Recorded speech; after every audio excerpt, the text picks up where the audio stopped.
నమస్తే అండి, నేను రజాక్. పవన్ కళ్యాణ్ గారి మీద కేసు పెట్టారంట. ఇప్పుడు అరెస్ట్ చేస్తారా? ఆయన ఏ పాపం చేసినాడు, ఏ తప్పు చేసినాడు, కేసు పెట్టే అంత ఏం చేసినాడు? ఏకంగా ఒక మాజీ ఐఏఎస్ ఆఫీసర్ రంగంలోకి దిగి మరి అది పవన్ కళ్యాణ్ గారి మీద ఆ స్థాయిలో కోర్టుల్లో కేసు పెట్టే వరకు వెళ్ళిందంటే సిచ్యువేషన్ ఏంటి, అసలు ఏం జరుగుతోంది? పవన్ కళ్యాణ్ గారి అభిమానులు కేసు పెట్టేశారంట అంటే అది ఏం కేసు? ఆ కేసు వల్ల ఆయనకు వచ్చేదేంటి? ఆయన ఏమన్నా చేయకుండా తప్పు చేసినాడా, అక్రమాలు చేసినాడా, లేకపోతే ఎవరిదైనా సంపద దోచుకు తిన్నాడా, లేకపోతే ఎవరైనా కూనీకోరు మర్డర్లు చేసినాడా? ఏం చేసినాడు ఆయన అరెస్ట్ చేసేంత అక్కడ నడవడానికి అని చెప్పేసి ఆలోచిస్తే తెలిసిన విషయం ఏంటంటే హరిహర వీరమల్లు సినిమా కోసం అని చెప్పేసి డబ్బులు విచ్చలవిడిగా వాడేశాడు, ప్రభుత్వ నిధులన్నీ కూడా అని చెప్పేసి ఎవరో కేసు పెట్టినారంట. దాంతో ఇప్పుడు ఆయన మీద ఎలాగో మాటల తోటలు పడతా ఉంటాయి. ఒక విషయం గుర్తుపెట్టుకోండి, పవన్ కళ్యాణ్ గారిని పొగిడితే కాదు, పవన్ కళ్యాణ్ గారిని తిడితే బాగా హైలైట్ అవ్వచ్చు. పవన్ కళ్యాణ్ గారి అభిమానులు ఎంత రెచ్చగొడితే అంతలా హైలైట్ అవ్వచ్చు. మీరు చూసే ఉంటారు, కత్తి మహేష్ అనే వ్యక్తి పవన్ కళ్యాణ్ ని టార్గెట్ చేయడం కారణం ఎంత మైలేజ్ గెయిన్ చేసినాడు, శ్రీరెడ్డి ఎంత గెయిన్ చేసింది. చాలా మంది సోకాళ్ళు బొచ్చు తాతల వరకు అందరూ కూడా ఆయన అడ్డం పెట్టుకుని రాజకీయాలు చేసేటటువంటి వ్యక్తులే. సో ఇప్పుడు నేను అడిగే విషయం ఏంటంటే కేసు పెట్టారంట, కోర్టులో వేసి ఇప్పుడు ఆయనకు వచ్చిన నష్టం ఏంటి? పవన్ కళ్యాణ్ అనే వ్యక్తి ఏంటి అనేది మీకు తెలియదా? ఆయన ఏం చేశాడో మీకు తెలియదా? ఆయన స్థానం ఏంటో మీకు తెలియదా? ఎవరో ఏదో వచ్చి కేసు పెట్టారు. పవన్ కళ్యాణ్ కి ఏమవుతుంది మీరు చెప్పండి? పవన్ కళ్యాణ్ అవినీతి పరుడా? పవన్ కళ్యాణ్ అక్రమాస్తులు వెనకేసుకునేటటువంటి వ్యక్తి? పవన్ కళ్యాణ్ కాంట్రాక్టుల కోసం నిత్యం ఎంపర్లాడే వ్యక్తి? పవన్ కళ్యాణ్ ధనార్జన కోసమే పార్టీ పెట్టినటువంటి వ్యక్తి? పవన్ కళ్యాణ్ ప్యాకేజీలతోనే రాజకీయం చేస్తాడా? మీకు తెలియదా? ఆయన ప్యాకేజ్ రాజకీయాలు చేయాలనుకుంటే కనుక ఎవరు ఎంతమంది ఆఫర్లు ఇవ్వడానికి సిద్ధంగా ఉన్నారు మీకు తెలియదా? పవన్ కళ్యాణ్ అనే వ్యక్తి ఏదో చేసినాడంట. హరిహర వీరమల్లు సినిమాకి ఆయన ప్రభుత్వ సొమ్మును వాడేసుకున్నాడు. గవర్నమెంట్ లేదు గత 5 సంవత్సరాలు, పెద్దగా సినిమాలు కూడా ఆడట్లేదు, వచ్చిన సినిమాలు ఆపేస్తున్నారు. కానీ కౌలు రైతు భరోసా యాత్ర అని చెప్పి చేసినాడు. ఎవరి జేబులో డబ్బు తీసినాడు అనుకున్నారు? ఆయన జేబులో డబ్బు తీసి జనానికి పంచినాడు, 30 కోట్ల రూపాయలు. అలాగే 3000 మంది కౌలు రైతుల కుటుంబాలను ఆదుకున్నాడు. ఆ తర్వాత 1996లో పవన్ కళ్యాణ్ రాజకీయాల్లో లేడుగా, 2000 సంవత్సరాలు లేడుగా, 2005లో లేడుగా, 10లో లేడుగా, 14లోగా పార్టీ పెట్టింది. మరి 97 నుంచి 14 వరకు పవన్ కళ్యాణ్ ఎన్ని దాన ధర్మాలు చేసినాడు లెక్కలు చూద్దామా? అది సంగతి. పవన్ కళ్యాణ్ ఏ దాన ధర్మాలు చేసినాడు, ఎక్కడ చేసినాడు నేను పెద్ద చిట్టా రాసిన, చాలా సందర్భాల్లో వీడియోలు చేసిన. ఇప్పుడు ఇంకో విషయానికి వస్తా. గవర్నమెంట్ వచ్చిందిగా, వచ్చిన తర్వాత సొంత డబ్బుని ఎవడైనా క్షవరం చేసుకుంటాడా? అప్పుడు కూడా వేయాల్సింది ఒక పిల్లు. పవన్ కళ్యాణ్ నీ సొంత డబ్బులు నువ్వు ఎలా ప్రజల కోసం ఖర్చు పెడతావు, నువ్వు ఖర్చు పెట్టడానికి వీల్లేదు అని చెప్పేసి పిల్లేయాల్సి. ఎలా అంటే పవన్ కళ్యాణ్ గారు మొన్న కడపలో జగన్మోహన్ రెడ్డి గారి సొంత నియోజకవర్గంలో ఒక సెంట్రల్ ఫుడ్ ప్రాసెసింగ్ యూనిట్ ని స్టార్ట్ చేస్తున్నారు. అది ఎందుకు చేశారు? సెంట్రల్ కిచెన్, ఫుడ్ ప్రాసెసింగ్ అది సెంట్రల్ కిచెన్ అయితే స్టార్ట్ చేశారు. ఆ ఒక్క కిచెన్ దగ్గర నుంచి దాదాపు ఆ చుట్టూ ఉన్నటువంటి అన్ని స్కూల్స్ కి కూడా ఎవ్రీడే మధ్యాహ్నం పూట ఆహారం వెళ్తుంది అనమాట పిల్లలు తినడానికి. దానికోసం ఆయన 10 నుంచి 15 లక్షల మధ్యలో అంత ఇచ్చినాడు. ఆయన ఇనిషియేటివ్ కారణంగానే జగన్మోహన్ రెడ్డి గారి సొంత నియోజకవర్గంలో అది జరిగింది. ఆయన డబ్బులు ఎందుకు వదలగొట్టుకోవాలి? మీకు తెలుసా పవన్ కళ్యాణ్ గారు అధికారంలోకి వచ్చిన తర్వాత ఒక స్కూల్ కి గ్రౌండ్ లేదని అడిగితే ఆ స్కూల్ కి కొన్ని లక్షలు ఖర్చు పెట్టి గ్రౌండ్ ఇప్పించారు, తెలుసా? అదే విధంగా ఇదే పవన్ కళ్యాణ్ గారు అధికారంలోకి వచ్చిన తర్వాత ఆయన సొంత నియోజకవర్గం పిఠాపురంలో వాటర్ ప్లాంట్లు ఏవైతే ఉంటాయో, ఆర్ఓ ప్లాంట్లు కావచ్చు, అదేవిధంగా స్కూల్ పిల్లలకి వాళ్ళ స్కూళ్ళలో కంప్యూటర్ లేవు, ఎందుకు ఇచ్చినాడు? ప్రభుత్వం నుంచి వచ్చే సొమ్ము చాలా సంతకాలు చేసుకుంటూ రావాలి. అదే ఒక 10 లక్షలు 5 లక్షలు అనుకోండి జేబులో ఉండి ఇచ్చేస్తాడు. అది ఎవరికి లెక్క చెప్పాల్సిన పని ఉండదు కదా. అలా చేసుకుంటూ వచ్చినాడు. మరి వాటి గురించి మనం ఎందుకు మాట్లాడలేదు? హరిహర వీరమల్లు సినిమాకి ఎంత వాడేసుకున్నాడు పవన్ కళ్యాణ్? ఎక్కడ వాడేసినాడు?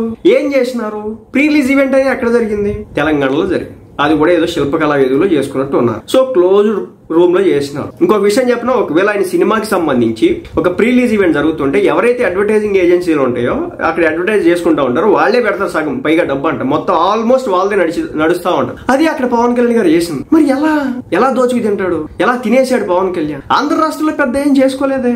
ఆంధ్ర రాష్ట్రంలో ప్రీ రిలీజ్ ఈవెంట్లు చేయాలా, లేదంటే ఆడియో ఫంక్షన్లు చేయాలా, లేదంటే భారీ స్థాయి కటౌట్లు ఏర్పాటు చేయించాలా? మరి ఎలా? ఏం వాడాడు పవన్ కళ్యాణ్? అది సంగతి. ఒకటైతే చెప్తున్నా, పవన్ కళ్యాణ్ తన పెళ్లిళ్ళ విషయంలోనో తన మాజీ భార్యల విషయంలో మాట్లాడండి. ఆల్రెడీ చాలా మంది మాట్లాడేసినారు. అది ఒక సేలబుల్ సబ్జెక్ట్ కాబట్టి మీరు మాట్లాడినట్టు ఒక అర్థం ఉంది. పవన్ కళ్యాణ్ ఒక అవినీతి పరుడు, కాంట్రాక్ట్లు చేసి డబ్బులు దొబ్బేసేవాడు, లేదంటే అవినీతి మచ్చ అతని మీద వేద్దాం అనుకుంటే అది వర్కౌట్ అయ్యే పని కాదు. ఎందుకంటే పవన్ కళ్యాణ్ అనే వ్యక్తి ఎక్కడ దాకా మొన్న గిరిజన ప్రాంతాలకు వెళ్ళాడు. వాళ్ళకి చూస్తే చెప్పులు లేవండి. ఒక 1000 జతలు చెప్పులు పంపించాడు అక్కడికి. మొన్న చలికాలం వచ్చింది. ఆ ప్రాంతంలో ఉన్నటువంటి ప్రజలు దుప్పట్లు అవి కొనుక్కోవడం కొంచెం ఇబ్బంది అని చెప్పేసి గమనించి వాళ్ళకి దుప్పట్లు అని చెప్పేసి అవి పంపించాడు. మొన్న అతను అవినీతి చేసేది చెప్తున్నా కదా. పవన్ కళ్యాణ్ పొత్తులో పెట్టుకున్నాడనో దాని గురించి రాజకీయం చేస్తూ వెళ్తది ఎంతో కొంత సెలబుల్స్. అదేవిధంగా ఇదే పవన్ కళ్యాణ్ ఇంకేదో చేసినాడు రాజకీయాల కోసం, లేదంటే వ్యక్తిగత జీవితం గురించి మాట్లాడతారు కదా, మాట్లాడండి. ఈ ఎంతో కొంత పోతుంది. ట్రోల్ చేసుకున్నాడు, ట్రోల్ చేస్తాడు. బట్ పవన్ కళ్యాణ్ అవినీతి చేసినాడు, పవన్ కళ్యాణ్ అక్రమంగా డబ్బు దబ్బేశాడు, పవన్ కళ్యాణ్ సంపాదన ధ్యేయంగా పెట్టుకున్నాడు, పవన్ కళ్యాణ్ కాంట్రాక్టుల కోసం కూర్చున్నాడు, పవన్ కళ్యాణ్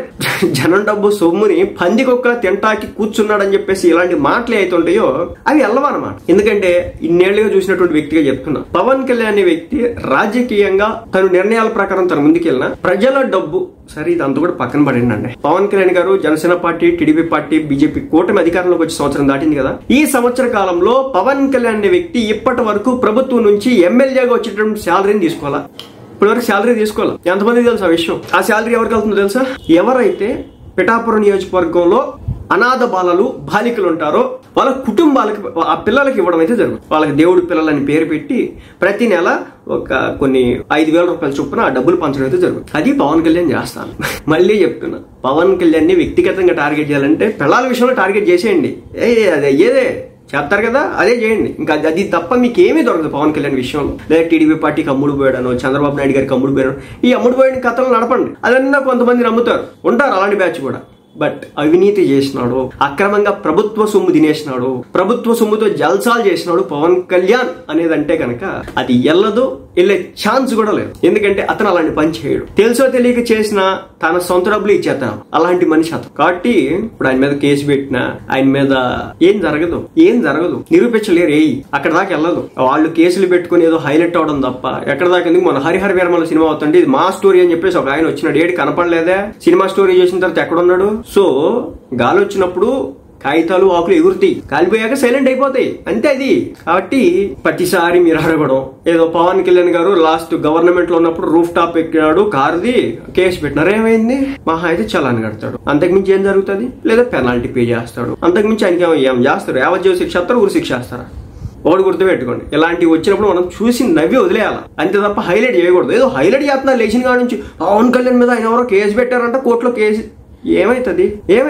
ఆయనకున్న వెంట్రుకలో ఒక వెంట్రుకు కూడా ఉండదు, అది సంగతి. కాబట్టి నిరూపించుకోండి. పవన్ కళ్యాణ్ అవినీతి వ్యక్తి, అవినీతి డబ్బులు తినడానికి రాజకీయాల్లోకి వచ్చాడని చెప్పమనండి. వాళ్ళు చెప్పిన పార్టీకే దాదాపు 1000 నుంచి 1500 ఓట్లు ఇప్పించారు. 1000 నుంచి 15 ఓట్లు అక్షరాలు గుద్దారు, అది సంగతి. కాబట్టి చేయనండి. రాజకీయంగా హైలైట్ కావాలంటే ఏదోటి పవన్ కళ్యాణ్ కెలకాల.